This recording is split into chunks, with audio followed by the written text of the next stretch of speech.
Hey guys, welcome to Approach the Nerd. This is our DC Fandome 2021 plus RubyRose kind of throwing shade at the CW and Warner Brothers TV executives live stream. So Joe from Joe's Geek Show is going to be joining us. His daughter's still awake, so we may be having a little third member in this stream soon. So I'm just waiting for him to pop in, but I decided to go ahead and start. So I'm not going to talk about DC Fandom until he pops in, but I am going to start on RubyRose. So RubyRose.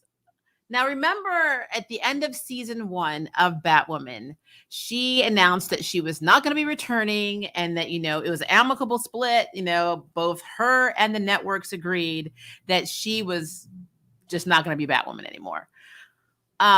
And then something happened. And then, she kind of started saying things along the line of, well, I was injured on the set and, I almost was paralyzed because apparently, sorry about that. Apparently she, I think she injured her spine or so. It was something like they had to put a disc or something in her spine or some kind of metal plug, or she was going to run the risk of being paralyzed, which is frightening. I mean, that's your being able to walk is a big deal. So at that point, it still was weird because she was still saying, oh, it wasn't anything to do with CW. I left because she made it seem like she just wasn't happy living in Canada, which if anyone knows, RubyRose is diagnosed bipolar. Now, interestingly enough, and I actually got this article from Joe, who again should be in here soon. There is a new article where she's kind of setting things straight, I guess, and she's throwing some shade at a lot of people. So I saw this one on a New York Post, and the title says, RubyRose blasts Batwoman executives, wouldn't return if a gun were to my head. Now, she goes on to say that first she makes a statement on Instagram, or Instagram story. She says, dear fans, stop asking if I will return to that awful show, said Rose. She says, I wouldn't return for any amount of money or if a gun were to my head. She basically said that CW president Peter Roth, she accused him. He's 71 years old. He just left. I guess he retired or he stepped down. No one really knows why. But she basically says that he's making young women steam his pants around his crotch while he's still wearing it. She says that basically after she had surgery, just 10 days after, that Rob basically told her she had to go back to work. And if she didn't go back to work, then everybody in the cast and crew were going to be fired. And it was going to be her fault that, they owe millions, of the studio owes millions of dollars because she got injured on their set. She said she didn't want to be the one that caused everybody to lose their jobs. Now, the Warner Brothers TV has responded to Rose's rant with the following statement received again by the New York Post. Despite the revisionist history that RubyRose is now sharing online aimed at the producers, the cast and crew, the network, and the studio, the truth is that Warner Brothers Television had decided not to exercise its options to engage Ruby for season 2 of Batwoman based on multiple complaints about workplace behavior that were extensively reviewed and handled privately out of respect for all concerned. So I'm going to read some more, but I guess what's interesting to me is, again, guys, when she left this show, and I know that a lot of networks do this, everybody was PC as hell. Like, it was like, oh no, we love Ruby. She's great. But yeah, we basically come to a mutual understanding that, we should do something else. Ruby needs to move on, blah, blah, blah. They made it seem like it was her injury. Now, something else that the CW network is saying is that she wasn't even hurt on set. They're claiming she was injured doing yoga. Whereas RubyRose says she's never done yoga. So I don't know what is happening. And then let me get back to another part of the article where, so basically she says that she shared, first of all, footage from her doctor's appointment during one of the medical professionals appeared and explained there was abnormal damages done to her ribs as a result of another injury she had while filming Batwoman. And then she also said that she had a broken neck, a broken rib, a tumor. And then she said she also suffered a cut on her face that was so close to her eye that she could have been blinded. And she said on top of that, she said that Greg Berlanti and Sarah Schechter, the producers, had no consideration for the injuries of any of the crew members. She said that one person, like a female production assistant, is now a quadriplegic due to injuries on set. And then a man suffered third-degree burns all over his body. They reached out to Berlanti Productions for a comment, but I don't think they got it. She also said that Carolyn Dries came to the set 4 to 5 times in a year and refused to shut down production in the wake of COVID. When Supergirl and all the other productions were shut down, they were still required to work.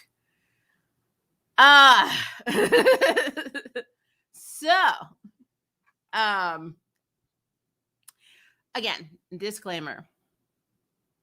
None of us work for the CW. We don't work for Warner Brothers. We don't know what the hell happens on the sets, behind the scenes, or whatever. But what I will say is, I don't think she's lying. I don't think the network is lying. I think in the middle, there is some gray area of truth. The only reason I'm not going to dismiss, the CW as, RubyRose being bipolar and just ranting and raving is because they're actors of other CW shows kind of throw shade towards them as well. For instance, even back to Arrow days with Stephen Amell, where he made a statement that in this first few seasons of Arrow, he was getting paid peanuts and the guest stars they were bringing in were being paid bank. And he's like, I'm literally the star of the show. I'm working every day, almost 8 to 9, sometimes 10 months out of a year. And my co-stars or the people coming in as guest stars are making more money. And then on top of that, we know that also there were some wage disparities on Riverdale with the actress who plays Tony came out and said people of color were not getting paid the same as the white actors on the set. So, I mean, there's a lot of shade. And even recently with Madeline Mantock leaving the set of Charmed, it just makes you wonder what is actually going on behind the scenes at the CW. And honestly, the only people that can actually back up her story are going to be the actors who play Mary, Luke, and Sophie, because they are the ones that have been there from the pilot episode. So they know what's happening behind the scenes. Now, I don't know if you've ever worked in a job or whatever, you see a coworker being mistreated, but if you're a coworker, you don't want to get involved because you don't want the risk of, getting in that and losing your job. Now that could be what's going on with these 3 on the Batwoman set. They're like, maybe I don't want to put my career, my check, my money on the line for RubyRose, because at the end of the day, she already has her little movie career going, and she's already established herself a little bit, and she's continuously working, and we're just right now, I mean, we're known for this show. So it's like it's interesting, but I can't dismiss it, and that's what's interesting. I cannot dismiss RubyRose's claim that there's probably some shady stuff going on behind the scenes. And it's sad. It's actually really, really sad. But again, I don't work for the CW. I don't work for Warner Brothers. I don't work for Warner Brothers Television. So this is all me just saying speculation, rumors, disclaimer. I'm just answering to that. But I can say that there seems to be a pattern among the actors, just from different shows, not even Arrowverse shows, that seem to be having a lot of issues behind the scenes of this network. And I would love to know why. That's some shade, but I love that she's like that awful show. Now, I don't know if she's saying this towards the content of the show or she's talking about the behind the scenes dealings of the show, the production of the show, the producers of the show. Because if she had a negative experience, then she may associate everything of that nature with a Batwoman as bad, which is bad because Kate Kane and Batwoman in the comics is such a great character, a very good character. And I'm just really sad that, we have to pretty much have that kind of cloud over this character. And I pity the generations of comic book people or people that did not come up reading the comics who do not understand that this whole situation at the Arrowverse CW is not accurate. Like a lot of people are probably going to go through thinking this is actually what happened in the comic and they have no idea. So Yeah, speaking of, we will be having our Arrowverse weekly recap tomorrow. I have watched all of the Arrowverse shows, all 4 of them, so I'm I'm very well ready to talk about a lot of the things that I liked and did not like, should I say. Stargirl had a very good run. Supergirl was okay. Batwoman again. We're gonna talk, and then of course Legends of Tomorrow is just uber silly. So we'll have fun. That will be 1 p.m. Central Standard Time tomorrow. I don't have voice work tomorrow, so we should be on time. So yay for that. Looks like Joe's still taking his time. So that's what happens when you have a kid. So I'm going to go ahead and start talking about some of the things that I really enjoyed about DC Fandome 2021. So first of all, the Peacemaker trailer. Oh my God. Is effing hilarious. It is hilarious. I don't know. I know this is set after the Suicide Squad movie. I'm super excited for this. I was looking at the cast, and I know they have some newcomers. They also have 2 of the actors who were in Suicide Squad that were basically support that, you know, didn't like what was going on with Amanda and hit her, like the guy actually hit her in the head, knocked her out. No, the girl did, the blonde girl did. And so they're in this with Peacemaker, and apparently he's going to like this redemption arc. But it's so funny. Like, I just feel like his entire journey is a parody, a walking parody all to itself. I'm extremely excited to see this show. I love the newcomers. Like Danielle Brooks seems really cool. I think her character's name is Leota Adebayo. I was trying to look up the cast. I think she's going to be very cool. The vigilante guy, he's literally like the off-brand Dollar Tree version of Deadpool. I love it. I think it's really funny. I just do. I love that Robert Patrick is playing his dad. So yeah, everything about Peacemaker seems hilarious. I am 100% here for this. I didn't know if I was gonna like, because when they first announced that they were gonna do this, I didn't know if I was going to like Peacemaker. Because yeah, Peacemaker was pretty cool. He was the guy that you basically laughed at and then realized that he was, you know, in case spoiler alert, potentially like an antagonist. But at the same time, I don't know. I feel like John Cena has come such a long way from wrestling. I absolutely enjoy him as Peacemaker. For me, the cutest part of this trailer was that the eagle hugging him. Like, that was absolutely hilarious to me. It was adorable. So yeah, I'm looking forward to this. And that also makes me wonder if I'm going to like this more than I like Hawkeye, which is really bad because I love Kate Bishop in the comics. So I don't know. I'm still in my feelings about that. So we'll see when that's released on Disney Plus how I feel about the MCU's take of that. And here's Joe. Hello, Joe. Hello, how are you doing? Pretty good. We were talking about RubyRose. I just started talking about Peacemaker. We'll backtrack a little bit in a second. But I was saying how I loved Peacemaker, and I love the fact that we were going to get. First of all, I love the eagle hugging him in the trailer. That was absolutely adorable to me. He's like, "Dad, take my picture, Dad." I'm like, and yet his dad is nowhere to be found. Yeah, I mean, hey, his dad's Robert Patrick. He doesn't need to. He just graces the screen and walks right back out. Well, I mean, he's got some John Connors to chase, you know. True, very true. Some X to file. Some X to file. Oh my Lord. Yeah, it has a pretty good cast, but I was vigilante. I said gave me Dollar Tree Deadpool vibes. Like, he's kind of like the Deadpool that we get when he doesn't have as many lines and was well received by the audience yet. So, but I am here for it. I'm here for it. I want to talk about the Flash though. So the Flash is definitely interesting. And what I mean by that is, first of all, I don't know what we're doing in this Flashpoint movie. I know what happens in Flashpoint. I know what happened in the comic of Flashpoint. I don't know what we're doing in this version of Flashpoint. I'm confused. I don't know if this is my Batman Michael Keaton or if this is Thomas Wayne. I don't know. First of all, I did notice in the trailer that there's 2 Ezra Miller Barrys, one with long hair and one with short, which is so reminiscent of Barry when he had, you know, the whole Savitar storyline when he had like the long-haired version of himself. Very, very emo and creepy. And also there is the version of him that's spray painting. It looks like he's spray painting a bat suit. which is interesting. So which I'm assuming that must be, I pretty much think that's the version of Barry from either Bruce Wayne, Michael Keaton, or Thomas Wayne, Michael Keaton's universe. Whereas, of course, Ezra Miller is canon, a continuity prime Earth, Flash.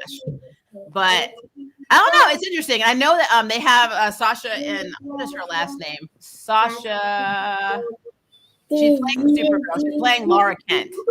So I'll have to get her name again in a minute. It's Sasha something. But I really, really liked her.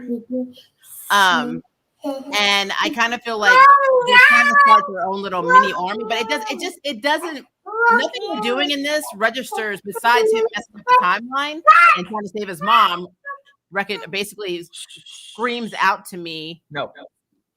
Flashpoint. I don't know what's happening. It's really weird. I will tell you this though.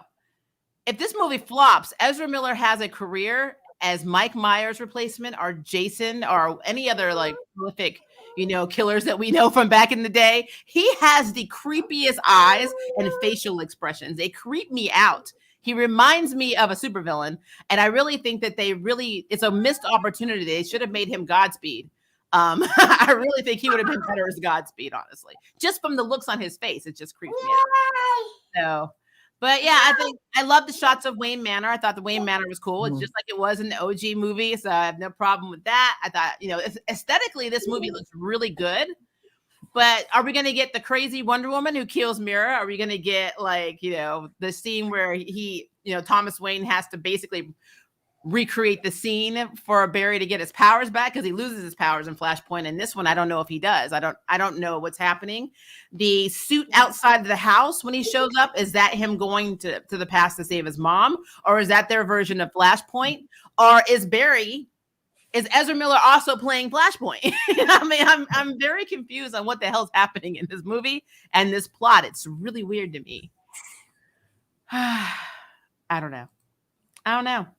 I'm in my feelings. I don't know. And honestly, having Laura Kent in there for me, that just screams Justice League Injustice, actually, because she was an Injustice the comics a lot. So I don't know if they're still trying to go towards that. Because remember, Cyborg had like that whole vision of everybody dying and the Injustice plot, and then we had like the little in the Snyder cut. So I don't know. I don't know. So that is the Flash. Do you have any because I know that your favorite Flash is Wally. Do you have any expectations for this movie, Joe? Yeah, so I mean, I saw the trailer and my thoughts are kind of like it looks pretty, but it's also at least from my perspective looking like another chance for WB to turn it into a Batman movie. Because I mean, like they did with Batman and Superman. Yeah. Well, I mean, especially the 89 Batman was just all over that. I mean, they were even playing renditions of Danny Elfman scores, having, Barry, roll up into Wayne Manor, the Bat Cave. Like it very much feels like a Batman movie. More so than a Flash movie. And that does have me worried because, I've been looking forward to a Flash movie for such a long time, whether it was going to be Barry or Wally that got their movie first. Should have been Wally since we have Barry on Arrowverse. We should have had Wally. Yeah, I kind of would have preferred if they would have done Wally, but for some reason they're still kind of like pseudo stuck in the Snyderverse with that character. I'm guessing, it could be a factor of he still has a contract that they need to play out first. And I know you had talked about things of you're not sure whether this is supposed to be like a Thomas Wayne or Bruce Wayne. From everything that I've been able to read in the reports, this is taking place on Earth 89, aka the Michael Keaton, Tim Burton Batman universe. So this is us returning to that particular world and stuff like that. So this is going to be Bruce Wayne over Thomas Wayne. And I remember reading other articles prior to when the movie was first announced, and WB kind of described the movie as sort of like pseudo Flashpoint, whereas it's going to have Flashpoint elements, but it's not going to be a direct interpretation of that story. So we may be in a world where Barry, for example, it looks like from the trailer, he still kind of follows a similar story where he went back, saved his mom because there's that scene where he touched a woman on her shoulder, and it looked like I think that was his mom. He went back and did that. But from there, I think that's kind of, at least from what I've seen, where a lot of the similarities will end. Is I'm not sure if this is going to be a universe where it's on the brink of collapse and destruction from a war between Amazons and Atlanteans and stuff. And yeah, when I saw two Barrys, my thought was, of course, one, we have the Snyder version of the character, and the other is going to be the Earth 89 version of Barry Allen. Because I've definitely gone online. I've read a bunch of theories about this movie, how it's going to be DC's attempt to make everything they've ever done canon, from the Christopher Reeve movies to the Keaton movies and stuff. And we've already seen Ezra Miller cross over into the Flash TV series during the Crisis event. So it's just one more step to just continuously connect everything. And I did hear a theory, I don't know if they're going to hold out on this, that at the very end of this movie, Michael Keaton will become the main DCEU Batman over Ben Affleck. Which is so, what's so crazy to me? And we'll get to the Batman trailer in a minute, but the fact that we have the Batman and and we're advertising the Batman, but it's not continuity wise. It's a different Earth Batman. It's basically a Batman. It's the year 2 Batman versus, Ben Affleck, now Michael Keaton, years of experience, Batman. And it's so strange to me, because it's like, why do you keep making these good movies and not putting them in the continuity? I feel like that is always going to be DCEU's problem. It's like, you got Joker, you got, I'm not even sure where Birds of Prey plays in. We have the Suicide Squad, but like when she did that movie, I don't know if that's supposed to be pre-Birds of Prey, because Cassandra is supposed to be with her right now, and we don't know where she is, unless she's orphaned at this point. I have no idea. So it's really weird. It's just weird for me.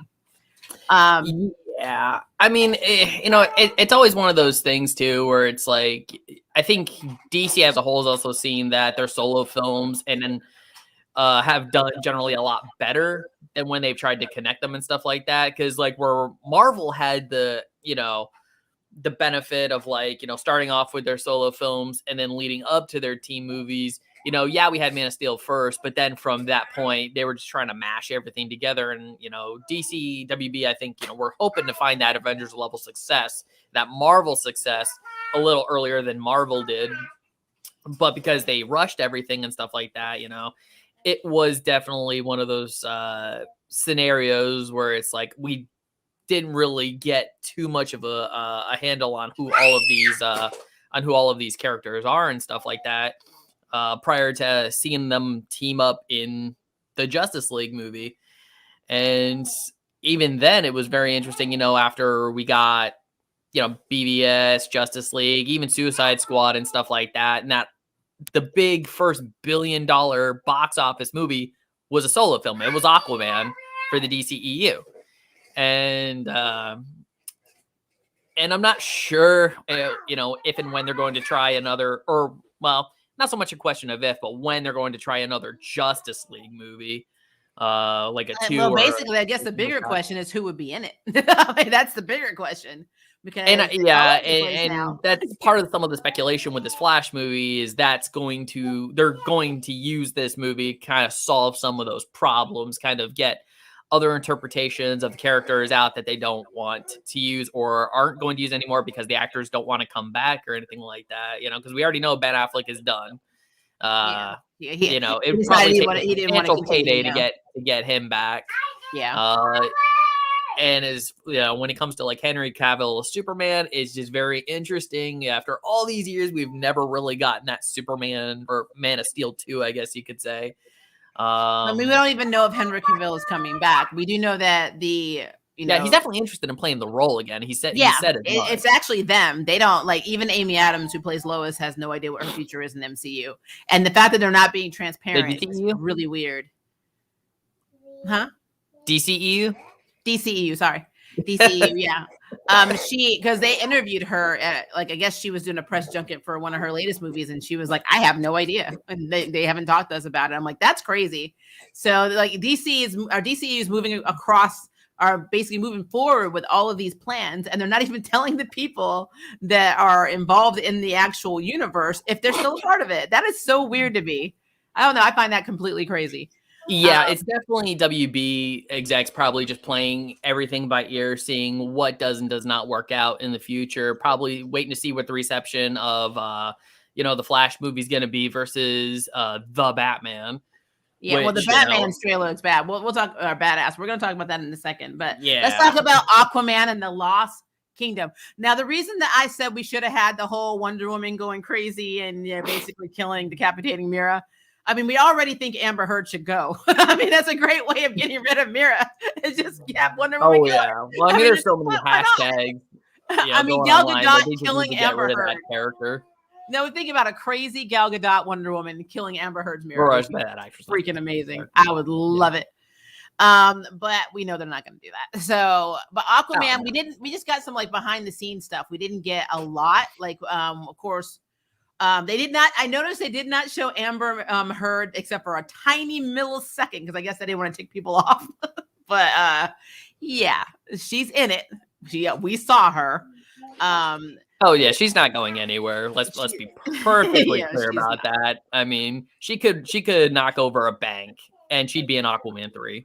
Yeah, well, something that I thought was really interesting is that Randall Park, who is Jimmy Woo in MCU, is playing Dr. Stephen Shin, who was in the animated Aquaman DC movie. And I thought that's interesting. I said they got Jimmy Woo in the DC universe. Like, so well, I mean, he's already done so in Marvel. Might as well dip his feet and toes into the DC universe too. Why not? Yeah, I mean, technically Michael Keaton's Vulture in Spider-Man, and of course he's gonna be Batman in DCEU. So yeah, so I mean, they just kind of cross. I guess there's so many actors that don't want to be involved. I don't know. It's really weird, but I thought that was really interesting. But from what I could see, like the director himself, James, he said this is going to be a fun movie, but a more mature movie. And I'm like, oh, that's going to be interesting for Jason Momoa. Like, because I mean, it's kind of almost like what the first one was. I mean, I'm trying to figure out what's more mature about this. Like, well, unless they take his permission to come aboard line a step further in the sequel. Well, I guess. I mean, I know Black Manta's back, so we definitely have David Kane. He's going to be in it. From what I saw, if I wasn't crazy, in the trailer, I saw Orm is back. So, Ocean Master. I don't know what's going on with that. We got very small nuggets of what potentially is happening, but I mean the title itself, Aquaman and the Lost Kingdom, and you see all these random different like locations they're shooting, means he's probably going on another adventure to find another damn kingdom, and then of course dealing with all the fallout between two of his antagonists trying to kill him. I mean, I don't think it's going to be that non-self. It's not going to be like the Flashpoint where I'm going to be scratching my head the whole time saying what is happening. Yeah, well, at least until we see it and get a semblance of the story, because for all we know, even the Zack Snyder DCEU version of Wally wasn't the one that did the Flashpoint. Could be the Earth 89 version of Barry for all we know. This is true. This is very, very true. What did you think of the Black Adam teaser? Because that's what that was.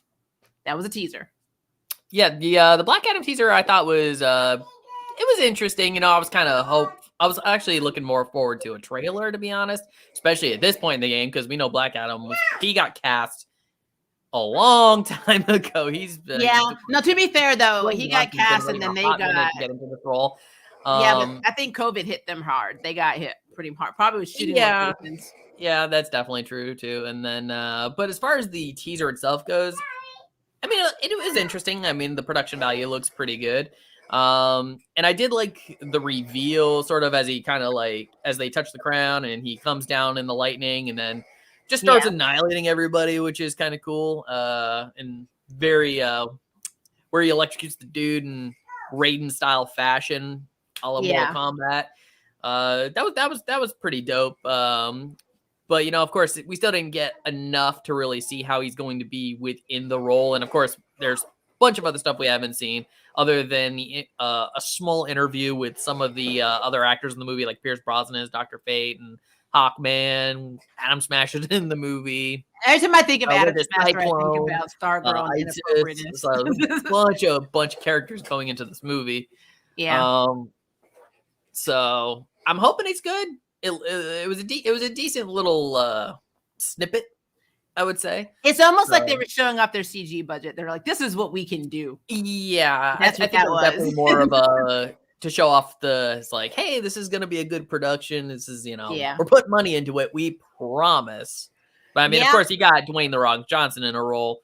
He's gonna get the money there. So yeah, I don't think it's gonna flop. Shazam did really well, so I think that Black Adam, they're gonna see it just to see how it compares to Shazam, if nothing else. Yeah, it'll be really interesting, and that's one of the bigger reasons I do want to see Black Adam too, is because I want to see when he finally does stack up against Shazam, how that's gonna look. Yeah. I'm really curious. By Elmer fans, Sarah Shahi is actually cast in this movie in an undisclosed role as well. So now I get to speculate on who she's going to be. So that's going to be interesting. I think she's Persian in real life, so that's going to be interesting. But yeah, I'm excited. I know Isis is going to be in the movie. Who? So, Isis, the character. Isis? Well, that could be who she's playing then. Mm-hmm. Because we have Cyclone. We know that Quintessa Swindle is Cyclone. Aldous Hodge is Hawkman. Noah Centineo is Atom Smasher, and Pierce Bronson is Dr. Fate. So I mean, again, I'm loving that we're having these characters all together. Except it's a good cast. It's a good cast. It's just every time I think of Atom Smasher, I just think about him making out with Courtney, and it was like really underage and inappropriate. So, funny times. But luckily she's not in the DCEU yet, and I say yet because I feel like whenever something is getting ready to be canceled on the CW that they like or they want to pass over, they're passing it over to HBO Max. So you never know. Yeah. Let's see here. Now, let's talk about the Batman trailer. Robert Pattinson. His Bruce is angry as hell. He is just nothing but rage. He is just one mode, angry. And I'm here for it because that's very reminiscent of the old days. Like, I'm not talking about Adam West days, where it never got night in Gotham. I'm talking comic days when he really was angry that his parents were dead, and like there was really no consoling him. So he just basically became a street baller. Before he joined the League of Assassins, or trained with the League of Assassins, he was beating the hell out of criminals just for no reason, with a makeshift mask on. So I love that they're doing that. Now, some people said that this is a lot of the blueprint of this movie is from Batman: The Long Halloween, which I kind of see a little bit. So, and if that's the truth, I'm here for that too. I know they put their little spin on it, but I'm here for it. I loved everything about this trailer. I mean, I know we keep getting like these like let me put it this way. I am not a huge fan of Bruce Wayne Batman. As a matter of fact, I actually like Thomas Wayne better. But this trailer makes me like this Batman and makes me anticipate this movie more than all of the others, which is very interesting. It is so well done so far from what I can see. I was like listening to something, it was like a podcast, and they mentioned in this trailer that it rains all the time. And I'm like, I think they do that for aesthetic, because it looks more powerful, I guess, when it's always raining. And there's something else. I think somebody said something about the line "sins of the father," which is one of the clues that he had. And they're like, maybe they're talking about the fact that Thomas Wayne failed Gotham with his rehabilitation project. Yeah. Because everything in the city looks completely underdeveloped. Even the bat signal is not on the roof yet. So like, it's very interesting how the Wayne family and the Gotham being broken, it's kind of a reflection of each other. I don't know. I think it's really cool. I think the way they filmed that symbolically is really cool. Zoe Saldana, from what I can tell, I mean, you can't really judge anything. You basically just have her. Zoe Kravitz? Yeah, I'm sorry. I always say Saldana. Zoe Kravitz. Thank you. I'm in my horror phase, apparently. Zoe Kravitz, really, to me, I can't really say yay or nay on Batwoman. We did see kind of like a silhouette, I think, of her in her suit on the roof. But from what I can tell, Selena Kyle, she seems to be okay. Selena Kyle is not hard to play. As long as you can play a seductress that can rob you, you're usually okay. So I think Zoe's going to be fine as Selena. I love the scene though where she's like it's not really romantic, but she's like, who are you in this mask? And he's kind of looking at her, and it's like that's the only time you see his face not pissed off in the trailer, because he looks pissed the entire movie except for the scenes with Selena. So I think that's really interesting. But yeah, Riddler looks cool. Penguin, from what we can tell, is going to be cool. I mean, that's a really good makeup job. That is unrecognizable as Colin Farrell. Yeah, I'm extremely excited for this movie. I don't know. It just every teaser, from the teaser, we thought it was good. The trailer just looks badass. And that's what makes me so upset, because they're going to do this kick-ass. If this does really well, they're going to do this kick-ass, Batman movie. And then it's not going to be, in the same continuity as everything else in the DCU. And I'm like, this is irritating me a lot, Yeah, well, just kind of look at it sort of like the comics itself, right? You have your main continuity, but then you have your Elseworld stories, or well, they're called Black Label now, but yeah, you get the drift of it. Yeah, I mean, I have no problem with that. You can have your cake and eat it too, sort of scenario. I have no problem with that normally, but my issue is for me to buy your side stories or your alternate universes or your retcons or your new 52s, blah, blah, blah. You need to establish yourself first. You can't have a kind of incomplete universe as a whole of a prime Earth and then have all these side Earths. It doesn't make any sense to me. You should have started with the prime. This is our prime set. And then when we see these side Earths, we're like, oh, this is different from what we know. We don't even have that. We literally had the Justice League movie, Batman versus Superman, and Man of Steel, and of course, Wonder Woman, Aquaman, and all that. Like, we have two versions of the Justice League movie. Yeah, technically. So I'm like, it's so like, I feel like my head is discombobulated. Like literally, I'm one of those bobbleheads every time I think about DCU. Because even with the Joker movie, I thought that would have been a cool Joker in this universe, and not even in the same universe. It's not canon to DCU. So I'm like, all right, I'm annoyed.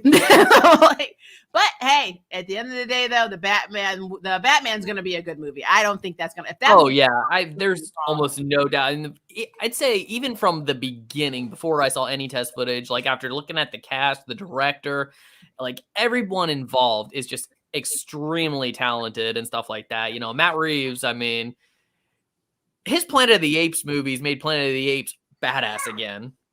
Yeah. Robert Pattinson, I've seen a lot of his movies on the indie circuit, post Twilight and stuff. And the dude's honestly, he's a really good actor. I checked him out in The Lighthouse when that came out, and that movie was just incredible. So, especially after seeing this newer trailer, and even with the first one, I'm like, yeah, I'm definitely sold on this flick. I think everyone's gonna do a bang up job in this movie, and it's probably going to be a hit. Let's be honest. Yeah, I mean, I don't see a world where there's not or Batman doesn't make some semblance of money, because even the shittiest Batman movie has made money. So I think that this one's gonna do fine.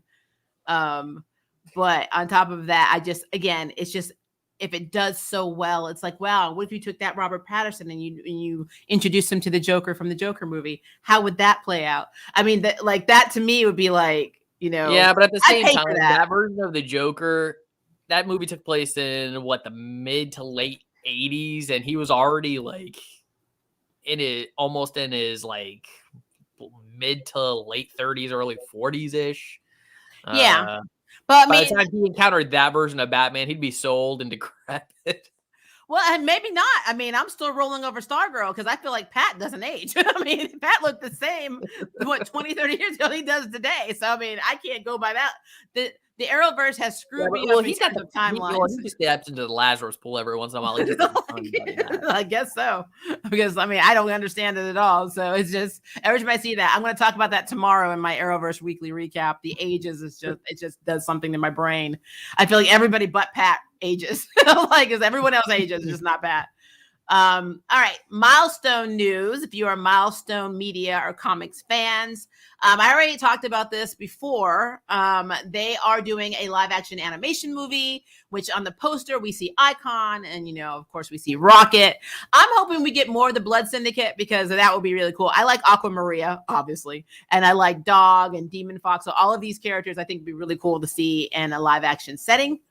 Even though I think Aquamaria was actually in Young Justice, but don't quote me on that. I'm not really sure.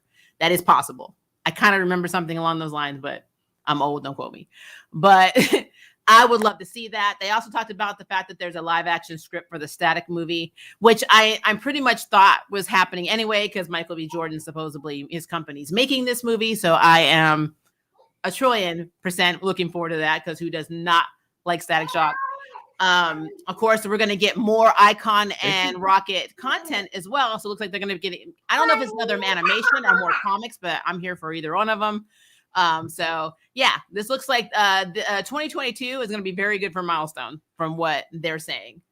And I kind of feel like we're going to be getting like tons of new comics, tons of new TV shows. I know Naomi's coming out. That's another Arrowverse show that's coming out. I'm kind of worried about it. Again, I'm kind of okay with Stargirl. I don't have a huge problem with Superman and Lois, other than the fact that I don't know how they make money to live. There's just little tiny minute details that I still have questions about. But some of their other shows, as you know, if you follow me, you know I don't really care for a lot, or I always have a lot of issues with, because the writing is just so bad. So Naomi could go either or, and this is not a golden or silver age character. I think her comic started back in like 2018. It's been a minute. Yeah, it was like right as Bendis was getting over to DC. Yeah, so she doesn't have a ton of material that's, that we can backtrace. So but because of that, there's plenty of opportunity to do what the hell you want, and you don't want to give Arrowverse that power. Do not give CW people the power to take something that's fairly new, because they will run it into the damn ground and they will do crazy stuff. And it's something I worry about. But yeah, I mean, at this general point, I'm not hopeful for any new CW superhero. I'm worried. I'm not gonna lie. I'm very worried about it. I want it to succeed, but at the same time, because just for the actress's benefit. But I know what network she's on, so unless all of a sudden there's a HBO Max on my, you got to make sure to measure your expectations properly when a new show is going to the CW. I mean, at this point, I mean, I've said it a few times. I think they should just scrub the CW, move everything over to HBO Max, kickstart a few shows again, and why not make some higher quality shows. I mean, I have no problem. The one thing I loved about DC, and everybody says this, they make the best animated movies. It's just true. They really do. Oh yeah, their animated movies are on point. They definitely got. They are absolutely. Like, I remember when Marvel did try to do those animated movies under the Lionsgate and stuff like that. They were kind of just, They were not good. For some reason, they can't translate their content, it doesn't make sense. Because, I mean, we have like the Spider-Man series, which has been done, especially I like Spectacular Spider-Man, but there's so many different Spider-Man seasons that have been, for the most part, pretty good. Oh, yeah. Well, I mean, the original the original 90s show was pretty decent. Oh, I love that. I mean, I love it. Despite clearly a lack of budget and the reuse of the same animations over and over again in that show. Really terrible. But it was still a good adaptation of comics that were coming out. Yeah. And stuff like that. And then, Spider-Man Unlimited is also one of those shows where I'm still mad there's no season 2. So it's effectively an ending where the symbiotes completely take over Counter-Earth. That's the only option that's left. Because that wasn't even continued in comic book form as far as I'm aware. Which they should. And then the Spectacular Spider-Man is probably the most I'd say the most underrated Spider-Man show. That's my favorite one. I love Spectacular Spider-Man. Yeah, Spectacular was fantastic. And it got canceled so Disney could do that crap that they did with what was his name? Drake Bell, I think. They did Ultimate Spider-Man, and there's and it really was not Ultimate Spider-Man. I love the naming that they do on these animated series, because it doesn't follow. I thought it was going to be just a straight up adaptation of the Ultimate Spider-Man comic books is what they were going to end up doing, but that's not what happened. It's just that they kind of did that, but then still kind of took it in their own direction as well. They used elements of it, but they had to have Avengers Assemble come in. They had to have different, because I mean, how would they sell toys? It was a very odd marketing. It was a very odd show, and then the one that came out after it, I couldn't even watch it. Like the current one or something like that. I'm not even the one that's playing right now. I think I saw the first episode and I was like, okay. And I haven't given it a full chance, but I mean, again, I'm still in my feelings about them canceling Spectacular Spider-Man, because it was very good. I have the entire box set of the episode before they cancel it, the season before they canceled it. And it's painful. So Titans and Doom Patrol are coming back, of course, and Pensworth is coming to HBO Max for its new season. So we're getting our Young Alfred series on there, which makes me wonder, why can't they do that with the other shows? Like, just bring him on. You know, we know we're getting Green Lantern. That is coming. At some point. They're still going through casting, but I mean, we're getting Green Lantern, so I'm happy about that. We're getting a Black Canary. I don't know if it's a series or a movie. I have to go back and look. I'm not sure if they're doing a mini series, limited series, if they're doing a Black Canary movie, solo movie on HBO Max. I know they're doing Batgirl. So I mean, there's a lot of. I feel like 2022, we're gonna have so much DC stuff, and I think they're doing it. 2022 is gonna be a crazy year for comic book content in general. Yep. I mean, not just with a lot of we're getting a lot of DC stuff, a lot of Marvel stuff. Yep. Actually, I even had heard they even changed the release date of Doctor Strange so that it's coming out the week after the Batman. Oh, really? Yeah. Okay. See, I wasn't sure the timeline on that. Okay. Because I know they've also shown the new there's a new Bat game that Oh yeah, there's the Suicide Squad kills the Justice League, and then the what is that? It went out of my head. I was trying to think of it. Yeah. I think it's called Gotham Knights. Yeah, which should have the Alice in it. Yeah. So that's gonna be cool. And then also we're gonna get Kate Kane back a little bit, because she's doing a team up movie in Catwoman. So she's teamed up with Catwoman to clear Catwoman's name apparently in the animated feature. But it's essentially a Catwoman film where she teams up with Kate Kane. Hey, that's kind of cool though. And I'm like, not Ryan Wilder with Kate Kane. I'm like, because it'll be interesting to see if after Batwoman ends, if Ryan Wilder will stick around for very long, even in the comics. Guys, tomorrow you have to understand there may be some angry grandma coming out. I'm just gonna let you guys know on our Arrowverse weekly recap. I'm not gonna do it in here, but we will. I literally watched Batwoman a couple hours before we did this stream, and I was just like, just banging my head. Yeah, hey, you're way more dedicated than I am. I can't do it. I do it. Look, I do it for the people. I catch your recap and other people's recaps, but I will not watch the show. And but I do it for the people who are in my streams when they know they got to go to work tomorrow. And it's literally like 10 something, 11 something at night. I had some of these people in my L Word streams at 1 a.m. So that is why, if you guys are willing to hang out with me, I will bite the bullet. I will suspend my morals, my disbelief. I will suppress my rage. And I will sit there for 42 minutes as I fast forward through the DVR of the commercials and not break my 4K TV, to take notes, to get angry. Watch Batwoman is to and sacrifice recap Batwoman. Vanity. I'm like, I do this for you guys, not me. Like literally, River was like, "Are you gonna watch Batwoman?" I was like, "Shit." All right. So, out of all of the stuff that we talked about today, I did want to kind of go back and talk about RubyRose, because I want to get your opinion. I've already told them mine, and then just a short recap. Because I do know of other actors on other series, not just Arrowverse, that have worked for the CW, that have had complaints about how they were treated, wage disparities. We know Madeline, again, Mantalk left Charmed.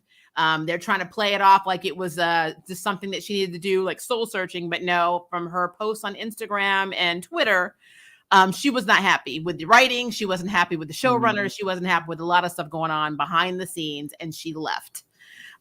We don't know the extent of that because we don't work there.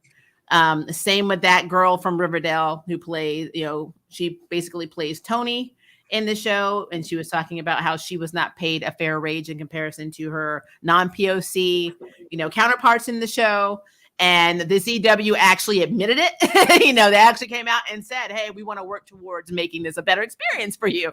It's interesting. And the only reason that even came out is because it's in the middle of BLM. So we're in the height of BLM, and nobody wants to be on the side of being canceled for not being compliant, basically. And the reason I say that about the CW and Warner Brothers, they've been around a long time, plenty of opportunities.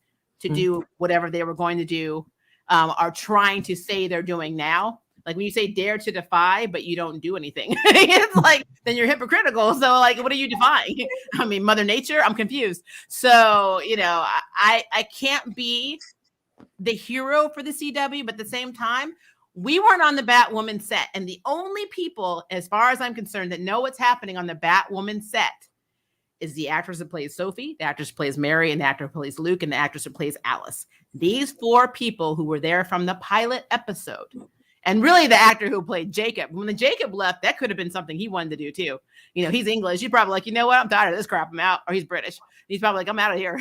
You know, so quite frankly, we do not know what is happening behind the scenes of this show.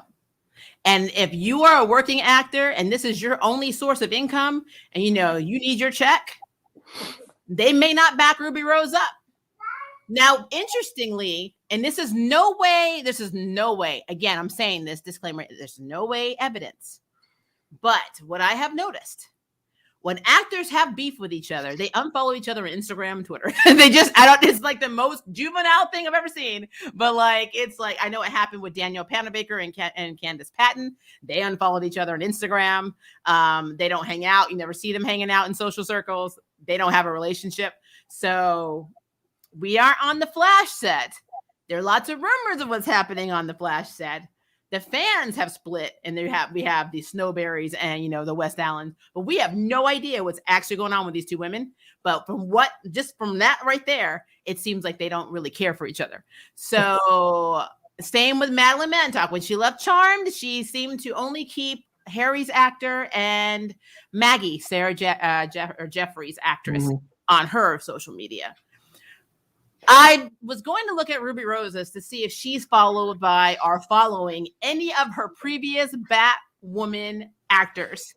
I didn't check, but I think that would be a very good indicator on how she got along with the rest of the crew and the cast. Because she's saying they loved her, and now the WB and CW coming out saying, well, no, we got all these complaints about workplace behavior, and we handled each complaint. They made it seem like a lot, each complaint discreetly, to protect the people that basically were filing these complaints. So they're trying to say she had beef or she acted a fool with the rest of the cast and crew. And she's saying, no, we were injured on the set. Nobody cared. You know, you didn't care about us during COVID. I kind of feel like there's truth on both sides. That's how I feel. I think that there is a gray area. I think both of them on some level are telling the truth, and both of them are lying. Because they did that PC thing they did. When they first announced she wasn't coming back, they were like, oh, it's not because of her. And it was an amicable split. We both decided it was the best interest of the show and Ruby's health if we just went separate ways. Now they're fighting. They're basically like 2 kids that are like, I didn't do it. She did it. No, I didn't do it. She did it. And then you need the mama to come with the switch and just beat both of their butts and say, both of you are wrong. Go to your rooms. So that's how I feel. But I want to know what you think in terms of this. Yeah.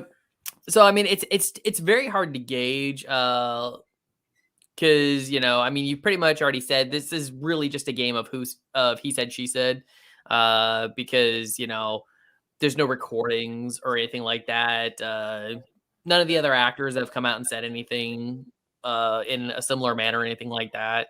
So it's just very hard to gauge. I do agree with your assertion that the truth probably lies somewhere in the middle, where both sides are using bits of the truth to kind of, garner the hook and the sympathy with people, and then of course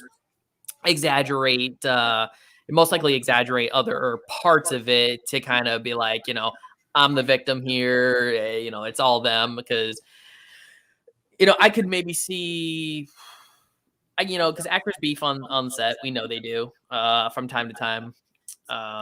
So it's very much one of those things where it could have been a scenario where, yeah, the actors may have been cool in the beginning, and then at some point they just started brawling and they just don't like each other. As far as Ruby's claims go, some of them I could see being true. I could see the CW right like 10 days after she had a neck surgery or something saying, hey, we gotta get you back to work, because this show's still going on. Yeah. I could see a high up, older CW producer saying, "Hey, steam my pants while I'm still wearing them." You know, so it's very hard to tell. You know, and again, I don't want to say, you know, one side's lying, one side's telling the truth, or vice versa. Yeah, well, when we can't, we don't work there, so yeah, exactly. We can't. And Yeah, anybody who does say that in a YouTube review, there's something wrong with you because you don't work there. Yeah. So yeah, exactly. You know, but I do feel for Ruby, because, you know, she definitely lost out on what could have been a really good opportunity, especially if the show had been written better. I actually want them to do a revamp or an alternate version of Batwoman on HBO Max. Yeah, I would love for them to do that. Like actually do a real, because again, the Batwoman they have on right now is just too much for me. There are too many coincidences. There are too many things that just work out for our main actor when I feel like it would have been more beneficial. Quite frankly, though, guys, I've said this from the beginning. Sophie should have been Batwoman. They should have just made Sophie. She had the combat skills. She trained with Kate. You know, she could fight. She's a detective. She was a crow. She knows how they operate. If you had to do that, you had to have somebody immediately, and you didn't take my idea for Ryan's story, which is basically to make her a burned out GCPD detective, then just literally make Sophie Batwoman. She's a bat chaser anyway. They're really destroying her character right now. But I kind of feel like the whole thing, when Ruby left, it's like they punished the fans. You know, it was like they made promises. Like I had no problem with the concept of Ryan Wilder. I'm never going to be, I'm never one of those people that's not like, you have to bring in Kate Kane. You must replace Kate Kane. I was completely okay with them bringing in Ryan Wilder. It's what they did and the way they did it that pissed me off. And what they continue to do that pisses me off. So it's just not a good show. And I love that RubyRose actually calls it. She literally said it's an awful show. She straight up calls it trash. Like, I mean, she doesn't sugarcoat it. It's an awful show. And I think, that was, of course, one of the reasons she, of course, probably wanted out too, is because it's like she saw the ship sinking and she's like, I need to get out of here before I'm not going to be able to get any film roles ever again.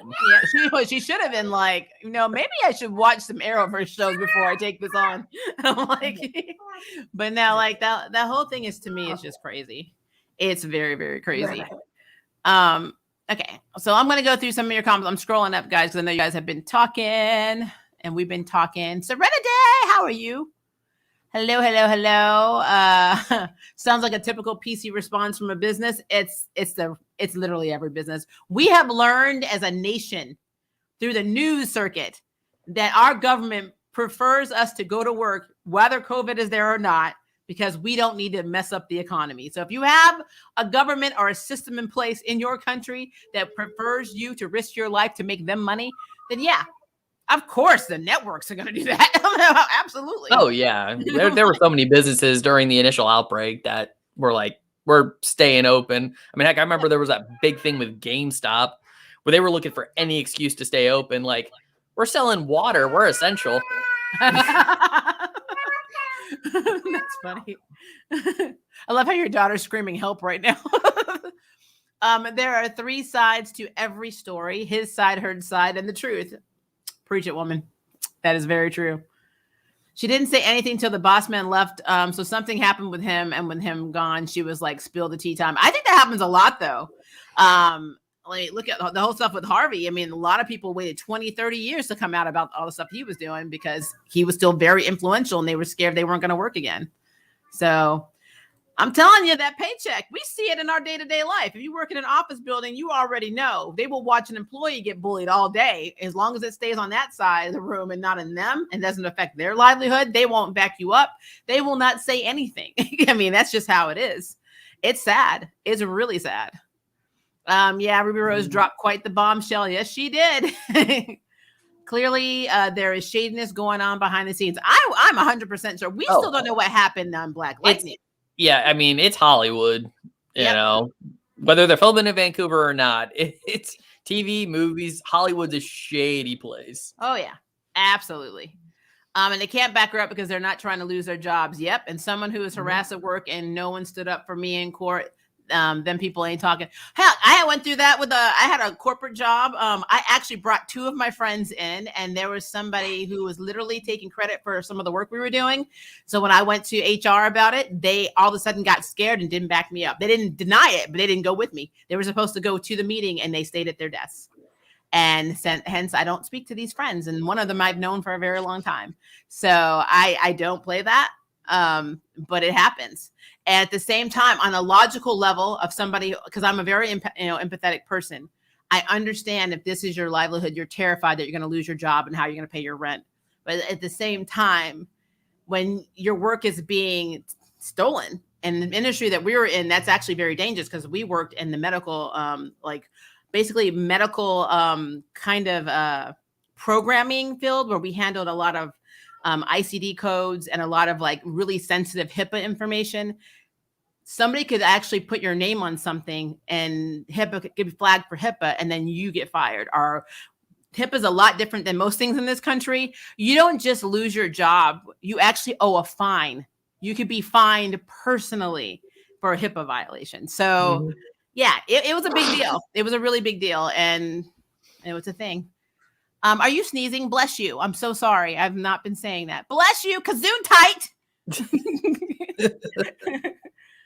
We've all seen how the CW loves to cut corners at the expense of the quality of the content they present to the public, which really makes me wonder how they cut corners in regard to what we don't see. Well, I mean, Stephen Amell came out and said at the very beginning of the first, 2-3 seasons, that the people they were bringing in as guest stars were making bank, and he was getting paid peanuts, and he was literally filming and it was in the show and headlining the show every single day. So yeah, that's some shadiness. And I think he threatened to quit to get a raise, and that's pretty bad. Stargirl is always good. Supergirl is okay. I don't know what is up with episode 1 of Batwoman. Legends is Legends. Legends is, yeah, that's fair. Legends is Legends. I mean, it's silly. It's not meant to be. Why did they make it Vigilante Deadpool? And did you get the modern day Power Ranger vibes too? Yep, with the costumes and cinematography. Yep. Yeah, I can see that. But yeah, he was like the Dollar Tree Deadpool for me. That's what Vigilante is and Peacemaker. Kevin said, "Hey, Joe." Hey, Kevin. I like the Flash suit better in this movie. I mean, it's not hard. What do we have to compare it to? I will say I do like the suit, especially, they got the lightning lines. But which one, Joe? Which one do you vibes? But I will say I hate the mask. I don't like it. I never like any of their cows. But which suit do you like? Do you like the Batman suit that's modified and had spray painted like lightning on it, or do you like the actual Ezra Miller suit? That's a little hard to say it right at the moment, just because we haven't seen the full suit of the bat suit that got spray painted. Yeah, I think once I've seen that, I can make a more general that's vote fair. on which one I like better. Because I will say the current updated Flash suit that Ezra Miller's wearing, the Snyder version, from that universe and stuff like that, it's like I said, it's indicative of the new 52 suit, and I really like that suit. I just don't like the new cowl. It looks way too thick, and there's just something where they don't add the chin straps ever since. Maybe he doesn't have a chin in real life. They have to Photoshop it. I don't know. Even in the CW version, when they did the cowl that didn't have the chin strap and it just sat over top of his head, and I was like, that was so weird. And they of course ended up adding that back later. Well, see, I want Ezra Miller to have a full football helmet. His face just freaks me out. Well, I'll also say this. I know I'm in a definite minority, but I actually didn't mind his movie suit for Justice League. I didn't hate the suit. I didn't really hate the suit. I hated him running. There was a difference. How they made him run was just weird. He was a competitive ice dancer. I mean, apparently. I don't know what's happening in the movie other than we're getting 2 Ezra Millers, and I can't hate on that. Serenity, I usually agree with most of the things that you say, but I can't hate on that, because that man's face, he literally, if you turn the lights off and you just had like a little light in the background, he would look like a serial killer. I cannot handle him at all. No, he's definitely got one of the most punchable faces I've ever seen. He really does. Like every time I see this dude, I'm just like, Yeah, nothing against him specifically. It's more so just the way he conducts himself with his roles. And it's also, I think it's also just the way he was directed as Barry Allen. Of course, we all know, and I've said this too a bunch. That's not Barry Allen on the screen. That's not close to Barry Allen on the screen. No. He plays it more like he plays a Barry Allen that's told to be either Wally or Bart. That's what I've always said. I always said in Arrowverse, Eddie from season 1 and part of season 2, I think, of The Flash was a better Barry Allen. He not only looked aesthetically more like him, but he acted more like the Barry Allen that we had in the comics. Yeah, no, absolutely. I mean, okay, sweet. Yeah, I gotta go tend to that real quick. It's fine. She needs your help. Go be a superhero. Let's see. Why are you trying to make my baby into a villain? Ezra did the serial killer thing in his breakout role. We need to talk about Kevin. Now, to be fair, I actually never saw that we need to talk about Kevin. I've heard of it. I've never seen it. This is all me. And it was worse for me in the Justice League Uncut when he was looking at Iris slowly. It creeped me out. Where he slowly the slow-mo her hair off the side, God, and I'm just like, he's gonna stare at it for a second, but then he grabs the hot dog. Well, and also, then real life when he choked the woman out, how come he didn't get canceled? I mean, I'm still confused on that. I don't understand why Ezra Miller wasn't canceled for choking a woman out. I've actually got a response to that one. He has a response. So when he comes back, we'll go back to that subject. I like how they're using Peacemaker to make fun of real life villains who see themselves as heroes. I love it too. I mean, Peacemaker, The Boys, all these shows, whenever they make fun of the genre, it's hilarious. All right, Joe, what is your answer to that? Okay. Yeah. So when it comes to that whole scenario with Ezra Miller, like, I of course had to read as much as I could. And I'd have to try to find the article again, but apparently there was a point where the woman and her friends admit they were harassing him. And yes, he was clearly drunk too. And I guess there was like maybe an area where they thought he was joking when he pushed her, because when he pushes her up against the like whatever background, I don't know if that was a dumpster or something, she's still smiling up until the point where they fall to the ground.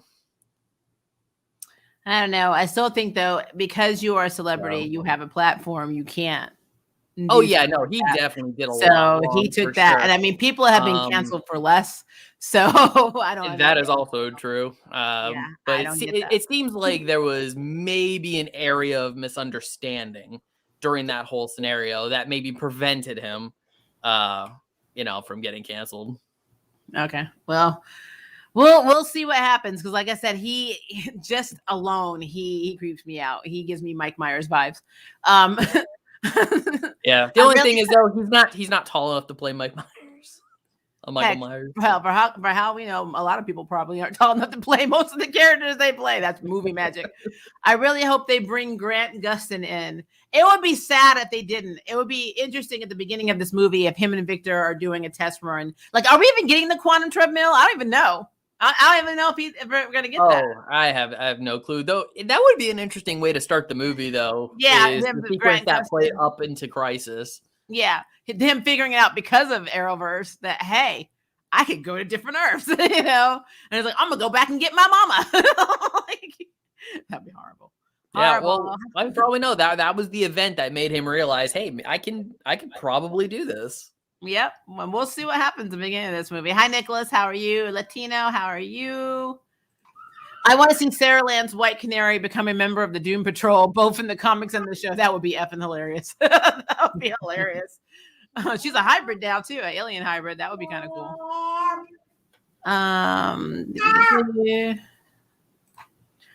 Okay. I was hoping that they diverse themselves and just focus on the big three of the league, because I honestly hope to see the protege get their time in the spotlight. If we're talking about anything in DCEU, again, it's hard to want to wish for proteges and for sequels and for other realms and other Earths and other side stories and retcons when your entire universe has not been established well. It's just like what you're sitting on a flaky foundation and then you're splitting off. It doesn't make, it's like a tree that you pulled up in Animal Crossing. Yes, I'm obsessed. And then the branches just formed other little trees that make no sense. And they're all different trees. Like you had an orange tree, and now you have a cherry tree and an apple tree and and a freaking pear tree. And you're like, how the hell did that happen? That is how I feel about DCEU.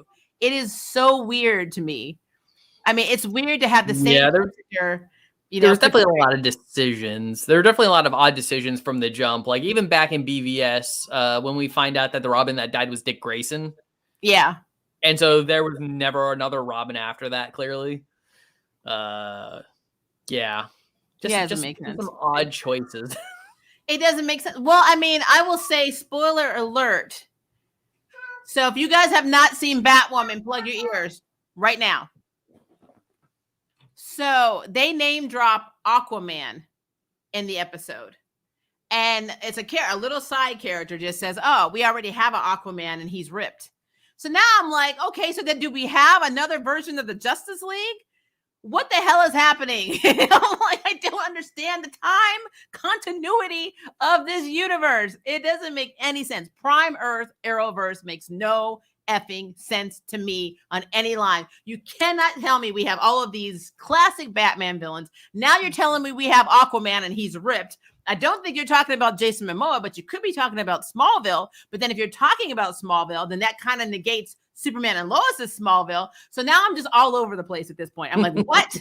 And one thing that stands out to me, I don't know what season it said, but in Supergirl, in one of the earlier seasons, she said her cousin Clark and his best friend Chloe had a wall of the weird. And that was established. But now that we know that this Clark is her cousin, there's no Chloe. So, I mean, what the hell? So it's like I feel like the Arrowverse writes itself in. They write themselves to do these cute little Easter eggs, thinking we're like, oh, that's so sweet. Not realizing that there are people like us who are like, that doesn't make sense. That does not track. Yeah. So yeah, I have issues with that. Oh yeah, no. Basic Arrowverse. Established canon will not always be canon. Yep. And if I can find a character in a comic, I'm just pull it out my ass. I'm like, that's what it makes no effing sense to me. So I'm in my feelings.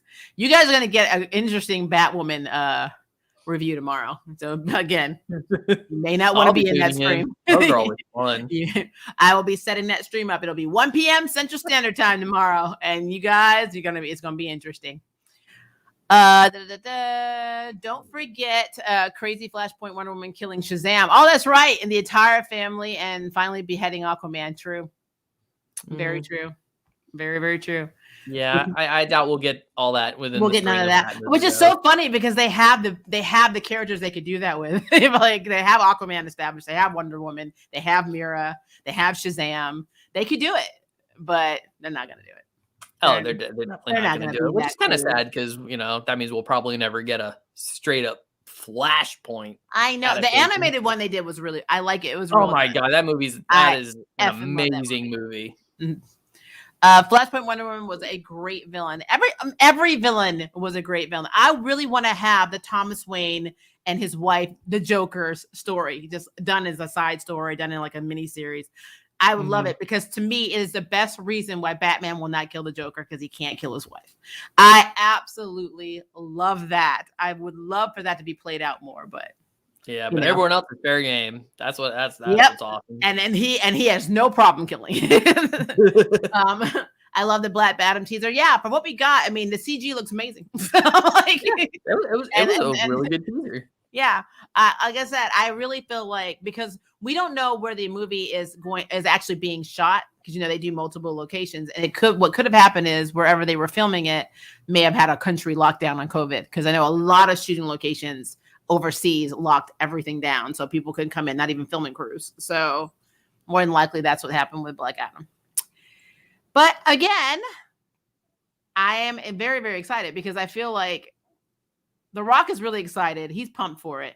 And I know normally he's pumped for a lot of things, but he seems really, really pumped for this one. He's been waiting a while for this role. He really has.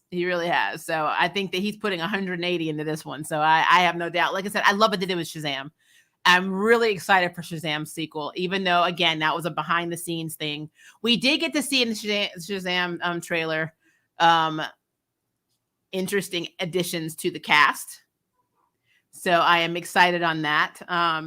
I'm also excited that DCU has recruited Helen Mirren and Lucy Liu, especially Lucy Liu, because a lot of people don't remember that, because some people came in later on and saw her in Charlie's Angels, and they might have watched her on Elementary, and they're like, "Oh, that's Lucy Liu," but they don't really. Kill Bill.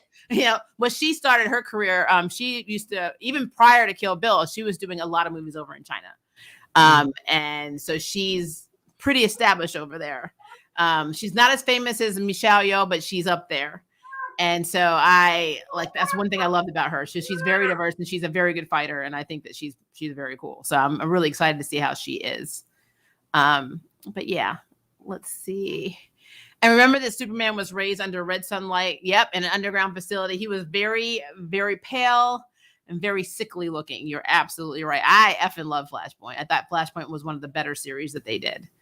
One of the comic runs that they did. So I was the movie adaptation was very well done. I had no complaints. So I had no problem with the Flashpoint. Oh, yeah, it's probably without a doubt my favorite Flash story ever told. Mine too. It's definitely mine. I'm hoping Flashpoint erases the Arrowverse from existence, except the Legends, who just happened to be outside of time when the Flashpoint happened. Well, probably not, because I mean, even so, the Arrowverse already did their little version of Flashpoint for all of one episode. I mean, is that really true, Joe? They've been doing Flashpoint every other week. I mean, that man can't go change stuff. Well, I'm talking specifically the story about him going back and saving his mom. Yeah, he did that, and then he did that. He did that at the very tail end of season 2, and that was the first episode of season 3. Yeah. Well, no. He didn't save his mom. He chose not to, but then his dad got killed, and he chose to go back and save his dad, and that's when he messed everything up. He took it all the way back to saving his mom after his dad was killed. Yeah, but I thought it was interesting. Were alive in his little Flashpoint universe. Yeah, but his official Flashpoint was all because his dad got killed. Because remember, initially he was like, "I can't change time." He was like sitting in the corner crying, and then he's like, "I have to understand my responsibility." Yeah, after his dad got killed, he's like, "F this life." Yeah. After his dad got killed, he's like, "Well, forget that lesson I learned back in season 1, where I need to let time play out." Yeah, let's go back in time. And then he tried to fix it. I'm just gonna keep doing it till I get it right. Black Adam is clearly a passion for The Rock. Yep. So I think it will be awesome. I absolutely agree. Hi, Nicholas. I think I said that before, just to say hi, Mercenary. How are you? I'm sure he's gonna deliver. Oh, absolutely. Absolutely. Latino said Dwayne was an excellent casting choice for Black Adam. I know that a lot of people were in their feelings because he's Samoan. And that's not technically the ethnicity of Black Adam. So a lot of people had some controversial things to say about that. But we as POC seem to get away with that a little bit more cultural appropriating than anybody else does, unfortunately, but it's a thing. But I mean, the fact that he is so in love with this role, I think people are willing to, and plus he's very ambiguous looking. They're willing to overlook it. So, yeah. He's going to fill the suit out real good too. We already know that. Well, I mean, yeah. He would fill the suit out long before he even, I don't think he had to do a lot of training because he lives that life. So yeah. I just want to know, are we going to get Shayera Hall? Because if we are following the Justice League, because I know for damn sure John would be on his way. No, we're not getting anybody that you want. Listen to me. Listen, you have good ideas, Nicholas. The problem is they're good ideas. It's not going to happen. It's just not going to happen. Yeah, any general good idea, WB will shy away from. They're like, that's too good. We can't do it. This is too much effort to make this good. We're not trying to work this hard. Stop it. They're literally going to call you out. You're going to get a phone call saying stop. In there, we see you doing this. You just stop. Don't put ideas in people's heads. But what I'm seeing from the trailers, Zoe Kravitz is nailing her role as Catwoman and looking good doing it. Well, she looks good anyway. But yeah, like I said, the Selena Kyle part, she was going to ace. That was never a question. We need to see how she does as Catwoman. We got to see her kind of like silhouette in the suit. But yeah, we just have to wait and see. I think she's going to be perfect. Oh gosh. Okay. I feel like Esme and her mimicking powers relate to a version of Supergirl. They might even call her the Matrix. Oh Lord. Make sure you post that in tomorrow's Arrowverse. recap stream. The Matrix. The Matrix. I liked how Matrix Supergirl made her much different from Superman in the comics. I'm excited we're getting Laura Kent and not Kara in the Flash movie. I actually had somebody say, "Oh my God, they cast a Latina actress as Supergirl. She's supposed to be blonde." I'm like, I shake my head. I'm like, wow. Okay. I'm like, there's nothing I can say to you. The lack of Green Lantern Corps news isn't sitting well with me. I know, but to be fair, though, we also had this with the Flash. We went a very long time with zero news, multiple scripts. Like they rewriting. I think they rewrote the script times. I think it's. I almost think it's damn near a miracle we're getting a Flash movie at all. Yeah, so I think that this is probably the same treatment with Green Lantern. The stakes are really high for them to get this right because of Ryan Reynolds' movie flopping. Like the first time they've ever tried to do Green Lantern, it did not do well. And Ryan should still be happy that he made this movie because he got his wife out of it. You know, just saying, if he takes nothing away, he's got his baby's mama. So. At least introducing her as a copycat alien gives them much more depth and new potential for her character. Too bad it's at the end of the series. Only have 4 episodes left. Did anybody notice that the color palette for the Batman resembles the one from Batman? The animated series. Yeah.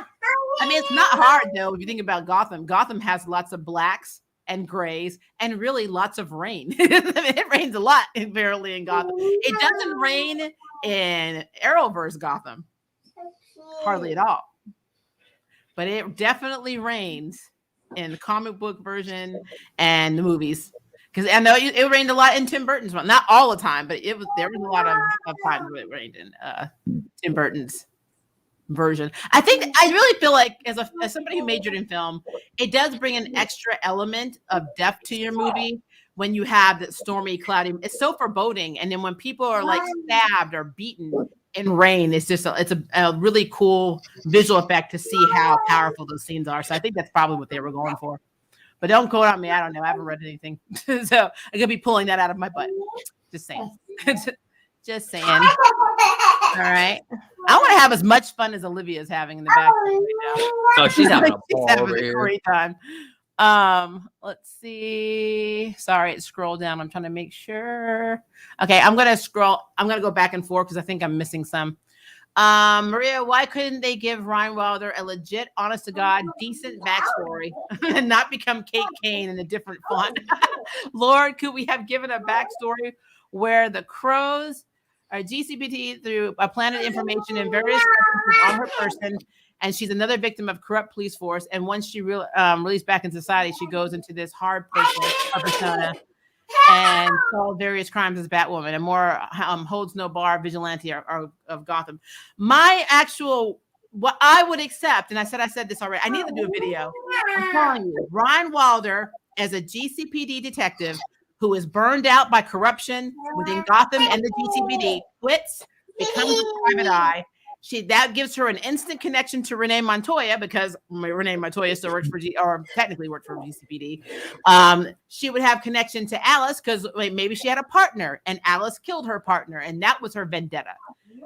There's so many ways you could have brought Ryan in that were badass. What they're doing right now, she's Kate Kane. She's Black Kate Kane. They did not get rid of Kate Kane. There are 2 Kate Kanes. There's a Kate Kane who is unrealistically running around trying to find Batman, and then there's Ryan, who is the black version of Kate Kane. That is literally what this story is about. It's stupid. It is stupid. It is bad writing, and I am not subscribed. Well, you can't ask CW to work too hard, right? No, or at all at this point. I mean, I think when COVID started, they were like, fuck it. We don't need anything. WB just did the same thing that Disney did with the whole ScarJo situation. I can see that. I mean, I don't know. Like I said, we don't work for them, so I don't want to say anything. You never want to say 100% anything because you weren't there. We have no idea. We have absolutely no idea. Trying to scroll up. I'm sorry, guys, because I know I missed some stuff. Okay, I'm just going to click on this one. RubyRose would be perfect to play a live-action Aeon Flux. I don't know. Charlize Theron didn't do a bad job. I like Charlize Theron in that role. Yeah. But I mean, if you really think about, the fact that Aeon Flux doesn't have a lot of emotion on her face, I get it because RubyRose has a wooden acting style, so I kind of see that. So that tracks. That does track. I'm ready for Ryan to be revealed as one of Bruce's love child. If this world of both the family drama doesn't end with her being a famous person's kid, I'm at a loss as to why they are doing it. I agree with you that we since Joe doesn't watch Batwoman, she's already the daughter of a CEO who paid $2 million to conceal her birth record and pretend that the mother died in childbirth. She met her mom today. Her mom is played by Robin Givens. And Robin Givens said that she knew Bruce and she had a lot of hostile words, apparently, or heated words for him back in the day. So that could have been heated words, could have been, I got rid of your baby. I mean, Bruce, let's be clear, in the comics, he slept around. He was not, sitting home just playing around with his toys and Alfred. So, I'm going to tell you this. If Ryan is revealed to be the daughter of Bruce Wayne, I'm just going to leap out the window. I'm done. I'm done. I think I already did that one. Scroll up. Let's see.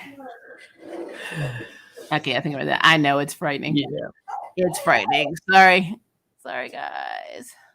KK and Ryan Wilder are cousins. I can't. I generally have noticed that when it comes to adapting comics, there's less of a possibility of production issues interfering with the quality of the adaptation. So this is what I think. I think the people that are adapting the comics outside of the actual people that worked at DC, especially in the Arrowverse universe, don't know what the hell a comic looks like. They've never read one. They couldn't tell you about it. Silver Age doesn't exist. Golden Age doesn't exist. Quite frankly, I don't know what age they're using because the Arrowverse again is its own thing, and because they have the luxury of saying they're their own universe, they can do whatever they want and they can screw up as much as they want, and it doesn't matter. Like, I don't understand how somebody gets their A handed to them, like in every episode, an entire season, and then is a master fighter, like not even like 2 months later. I mean, I don't get that. I know you've trained in martial arts. I trained in martial arts. That's not how that actually works. So, I mean, it blows my mind. It teaches children, don't worry if you're getting your butt kicked today. By Sunday, you're going to be a master of Kung Fu. No, that's not how that works. You're still going to get your butt handed to you on Saturday. So, but not in the Arrowverse world. So, but you're also speaking about a world that they don't need money. No one needs money. You don't have to have a job. What does Sophie do for work? In the Batwoman universe, she doesn't have a job. How does she support herself? Your savings She was good with her finances when she was employed. There you go. I just gave you the CW explanation. This girl has access to stuff all the time, and I don't understand it because she doesn't have a job. And we're also going to talk about that tomorrow. Because something happened in this episode. I'm like, how did Sophie get this? Because you don't have a job. Where are you getting the funds? And this is every Arrowverse show. Every Arrowverse show. They do not need money. They'll talk about it in one episode. I don't know how I'm going to pay my bills. I don't know how I'm going to pay my rent. And then you just don't worry about it because somehow it just always gets paid. And like, you even go on trips and you're eating, you're going out to dinner and you're buying clothes. And it's like, okay. Not just the Arrowverse. This happens a lot in every CW show. You guys know I talked about this in Charmed season 2. I was trying to figure out how they were buying all of these clothes, but yet they didn't have a job. I think Maggie was the only one that had a job at the time. So I don't get it. I don't get it. I'm feeling scared for Naomi because I feel like it may go the Arrowverse route, which is horrifying in itself, given their track record. You have a reason for that fear. Yes. The fear is real for a reason. Yep. Okay, let me scroll down. I'm going to take a few more because we're almost at an hour and a half. Sorry. Scrolling up. There's a big difference between canceled and being held accountable. True. That's true. That is true. I feel like people should be held accountable in general, but they're not. They're not. They are not. We better get the cosmic treadmill with an end credit scene with Bart. That would be cool. That would be cool. If I would love to see Wally just pop up and be like, "Hi, Uncle Barry." Uncle, by the way. Uncle. Yes. Uncle Barry. Uncle Barry. Not Dad. And they roll out there and Bart's like, "Hello, Dad. I'm going to toss my TV." I'm like, "Nope. Oh, we are done." Lightning bolt lightsabers. Oh my gosh. Don't get me started. Such a riveting finale. Truly is the top of the line TV. Why do you hate me, Joe? I wonder which Supergirl we're getting in the Flash movie. It has to be Laura Kent. Oh yeah, just from the looks alone, and I think Laura. they already stated it's Laura Kent. Yeah. Yeah. Speaking of Arrowverse, have you seen the Flash Armageddon trailer? Yes. No. Yes, I have. I'm sort of done with CW as a whole. I can't keep punishing myself every year. So, of course, someone else is trying to kill everybody that Barry loves to destroy Barry's life because it's always about Barry. It always has to be about Barry. It will always be about Barry. What I don't understand is this. Okay. First of all, Ryan Choi is in this. Where the hell have you been? Like, where have you been, Ryan? He's been working. He's been watching more YouTube videos to stay valid. So he can throw a straight punch this time. Yeah, well, Black Lightning is in it. We have Mia Smoke, so the new Green Canary that didn't get light. I guess their show didn't get picked up. I'm not sure if Black Siren's in it or not. Possibly. Ryan Wilder's Batwoman is in it, of course. I don't know how they know to go to Ryan because she's not a Paragon. So I think there's a lot of Paragon. Well, I don't know. Maybe Kate sent them an email and someone's like, "Hey guys, next time you're rolling Gotham, just know I'm not Batwoman anymore.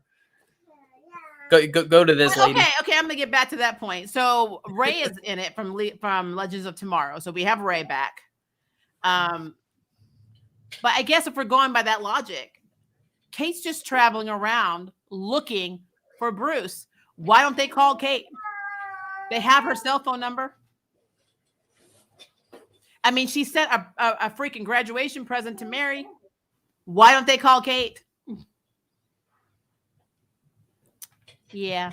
Because Gotham has Ryan. But do they?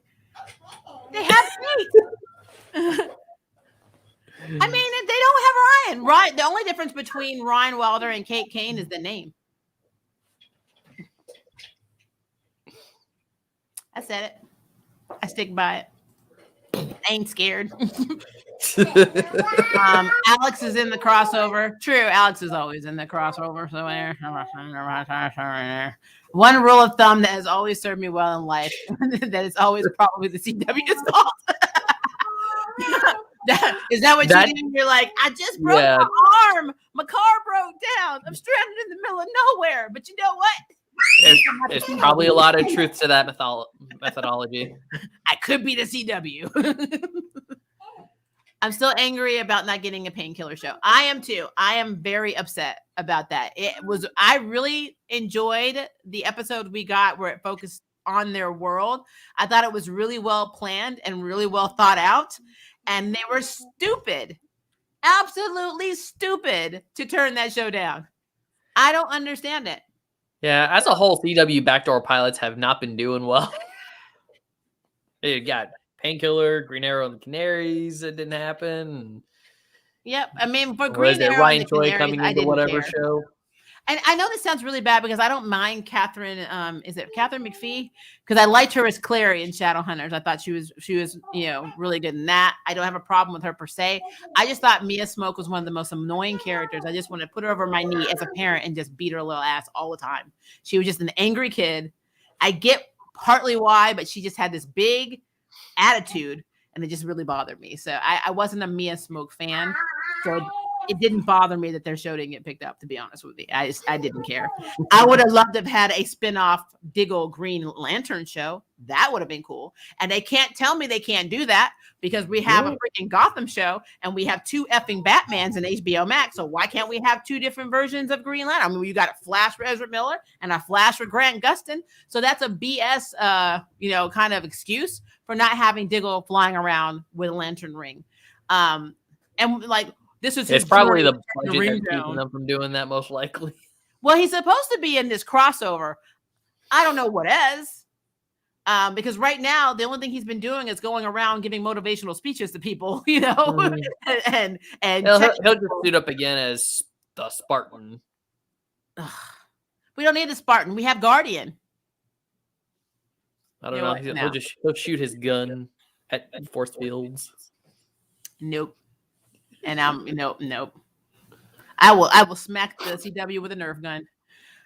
I enjoyed all the Asianness they gave the Painkiller backdoor pilot. I was ready to watch it, but that city was really cool. I really enjoyed how they made that silly look. I thought it was very cool. I thought I was really on the set of Ghost in the Shell for a minute. It was really weird, but I really loved that show. They better show future Sarah Dingle because she literally exists. Oh, their daughter Sarah, yeah, because he got both his kids back. She's not, a little boy anymore. Because of Crisis. That's a...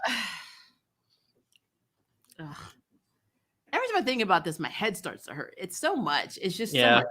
Barry erased Sarah, but then Crisis was just like, hey, you get twins. And what's so funny is they did the same thing to Superman and Lois.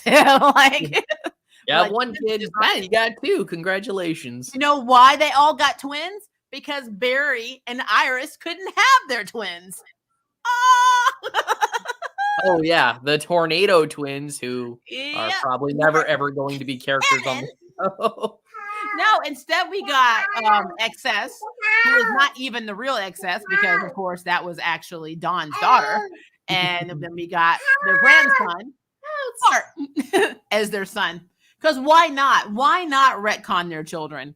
I don't know why they did this. Actually, well, I mean, they've retconned enough already. Instead of having Wally West as the nephew of Iris, it's like, we'll just make them siblings, right? That's basically the same thing. And then having his future wife date Barry for a spell. Oh yeah. He was going out with Linda. Bring on Linda Park to be Barry's girlfriend instead. And Why? Why? I don't know. All right, couple more questions and then we gotta go because it's getting late. My theory to why they didn't approve Painkillers is that the CW is afraid it would be too off-brand to start producing quality programming. Yeah, they probably did their budget. I'm like, I don't know, this is going to do really well, and then we'll have to keep paying for it. Cancel this shit immediately. Yeah. I mean, I can't argue with that. I could see the CW canceling something just because it's like, nope, this is going to be too good. Then people start getting expectations. We can't have that. We can't have expectations. We really can't. Besides, if we keep the expectations on this show low. But think about it, if they spend that money on Painkiller, then that's one less time Barry can use that CG on his yellow-ish hybridish red lightning, and then we won't ever get to use the purple lightning for Iris. Oh, pity. It's pity. Yes, it's like my attorney said, everyone looks out for their own best interests. I just don't get how they can look their kids in the faces and teach them morals when they aren't living that life. Fear is a big motivator for a lot of stuff. I'm gonna tell you guys something because I'm very real on my channel. I have always been in my feelings about COVID and the response of COVID, because I would sit here before we had vaccines and I would watch people go out to ball games, go out to eat, go out and party with their friends, travel, like literally traveling on airplanes. And they would not say a thing. Half of them weren't even wearing masks. And then because I live in Tennessee, I'm in the South, that's a thing. When the vaccines came out, some of these same people, not all, some of these same people were calling out other people and saying, you are not socially responsible because you're not getting vaccinated immediately. Even though some people like me had medical issues, we were put in the same basket as anti-vaxxers and people that were Trump followers and were made to feel bad. And I'm like, you didn't have this conscience when you were going out and getting on these damn planes and going out partying all the damn time and not wearing a mask and basically getting to the point where we had to have vaccines very quickly. The patient zeros and the patient X's piss me the F off when they try this moralistic stuff later on, because you were part of the problem. You contributed to the damn problem. And that irritates the hell out of me. So when I see comments like this, it's just more, par for the course. People are selfish as fuck. And people love to jump on the bandwagon. And for some reason, people love calling people out on everything. This is a society of canceling and calling people out all the damn time. Some people should have some cancellation in their lives. Some people are problematic as hell, but not everybody. So yeah, I have issues with that. I really do. But it's fine because I got approved to get my second vaccination on Sunday, which probably means I might be sick as hell next week. But I don't feel like I have to advertise that. I don't feel pressured to say that. And I'm not going to get mad at somebody if they're scared or are medically unable or just cannot. And maybe didn't respond well to the first vaccine. I'm not going to hate on you for that. And I'm not going to be like these hypocrites that are out there living their best lives and now turning around saying, you need to be socially responsible and do the vaccine. F you. Because if you were one of those people that were doing that and now you're calling people out about the vaccine, you kiss some cheeks. That's all I have to say about that. All right. This is our last one because I fear the CW would just waste my ideas like the plethora of shows and characters that follow. So you want to give your ideas to HBO. I want you to do that, but you have to understand that WB TV owns CW. They work hand in hand, and they can always just pass it down the pipeline there. I'd be scared they pass it back the other way. Like they're like, we really like this.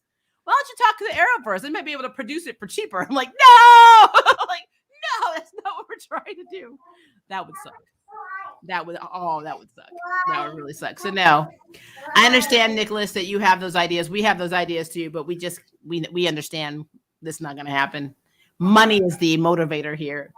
It's basically, why would we need to produce this high quality brand name stuff when we could do it as an off brand and sell it for a lot cheaper, but a lot more. And that's literally what you're getting in Arrowverse. So more lucrative. It's like produce cheap. That way the cash flow is a little bit better. Yep. So yeah, at least we have a lot of DCU stuff coming and a lot of animated movies and games coming. So it seems to be 2022 is going to be very DC heavy.